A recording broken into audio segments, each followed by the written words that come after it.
Living with sleep apnea can be a challenge. Thankfully, we have PAP machines that give us the opportunity to get a good night's sleep again. But let's be honest, having peace of mind about keeping it clean shouldn't be another cumbersome process.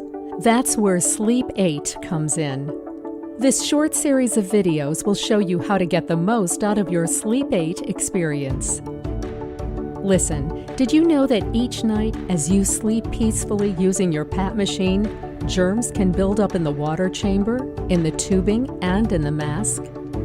If not sanitized, this bacteria could impact your sinuses and overall respiratory health. With the daily use of your Sleep8, your PAP machine will be germ-free, giving you better sleep and better health. Now, let's unpack what's inside your Sleep8 box, how to charge your Sleep8, how to use it, and what to know going forward. So let's get started.